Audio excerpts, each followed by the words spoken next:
Patuloy po natin ay atin naman pong bigyan daan ng ating po minamahal na kapatid, Beloved Brother Roger Oliveros. Pakinggan po natin ating po Beloved Brother Roger Oliveros sa kalapong patutusan po ng ating po minamahal na kapatid, Beloved Sister Edna Petalio. Hallelujah, praise the Lord.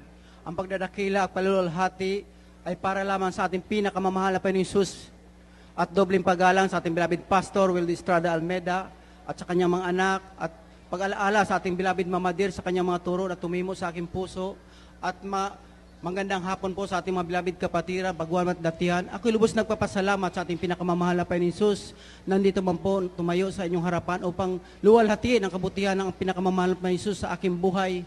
Alam niyo mga kapatid, way back 1999, ang yung amang lingkod ay isang talamak na drug addict, swael na anak.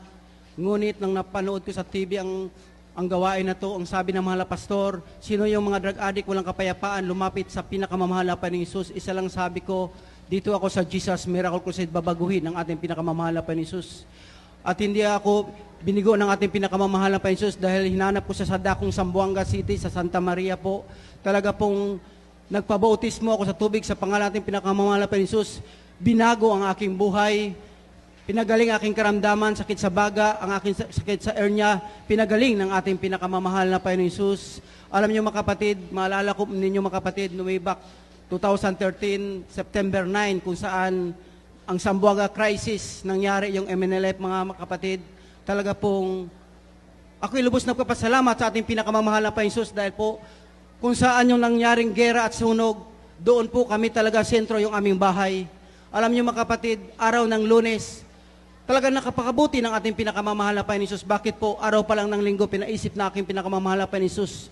Dahil po yung naganap na hostage, mahal na kapatid, yung tinatawag nilang bagsakan kung saan namimili ng gulay at saka prutas. Dahil tuwing Lunes po, pumupunta yung abang lingkod alas 5 ng umaga. Alam po, sa linggo pa lang, pinaisip sa akin ng pinakamamahal na Panginoong Hesus na huwag pumunta. Talaga napakabuti ng Diyos. Bakit po? Pag araw ng oras ng Lunes ng alas 5 ng umaga mga kapatid, nangyari na ang bakbakan, nangyari ng pang-hostage ng mga MNLF, yung aking pinsan, ang kanyang asawa na hostage na. Talaga pong lumuhod ako, umiyak. Sabi ko, napakabuti mo, mahal na Panginoong Hesus. Dahil kung nakapunta ako, nakasali ako sa hostage. Alam niyo mga kapatid, talagang hopeless kami. Dahil tumawag ako sa ating mga kapatirang sundalo. Ang tanong ko sa kanila, anong nangyari? Dahil ang bakbakan mga kapatid, yung bomba ng RPG, masinggan, talagang matindi. Sa alikuran na aming bahay, 100 meters sa kaliwa, 100 meters sa kanan, 100 meters, grabe ang putukan, barilan, walang tigil. Ang sabi nila, napasok kayo ng MLF, nakordon kayo, huwag kang umalis, magpuri kayo. Alam niyo mga kapatid, isa lang nasabi ko, magpuri tayo sa pinakamamahal na Panginoong Hesus. Yung compound ng tinitirhan namin mga kapatid, talagang malaki yon. Sarado mga kapatid, talagang lahat ng mga evacuees nandoon.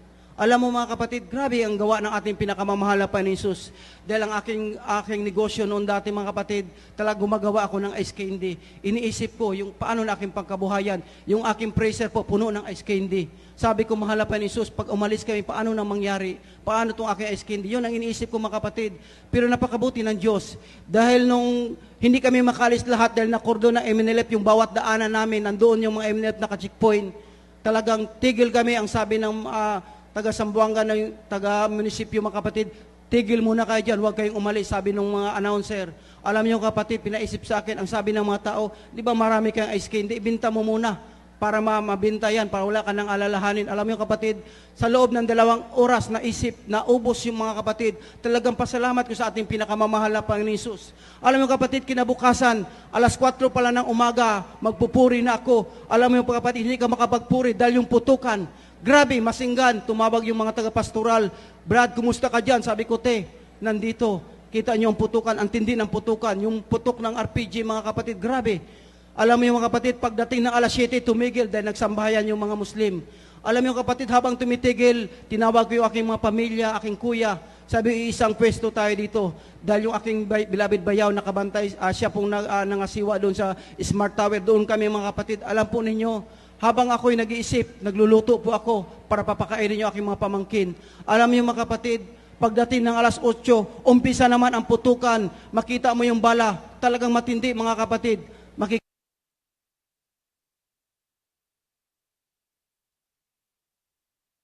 ng mahal na Panginoon mag-isip kung saan, bahala ng mahal na Panginoon kung saan tayo Peter. Alam mo, napakabuti ng Diyos. Nakarating kami sa pastoral mga kapatid, alam mo, napakabuti ng pinakamamahal na Panginoon Jesus. Dahil 25 salamatan sa ating pinakamamahal na Panginoon mga kapatid sa 27 days na gira, kahit nasunog yung aming bahay, kahit sa mga pagsubok na yan, sa akin pagpapala. Bakit po? Dahil sa nangyari na yan, yung aking beloved kuya, beloved sister, beloved pamangkin, nakakilala sila sa pinakamamahal na Panginoon Jesus.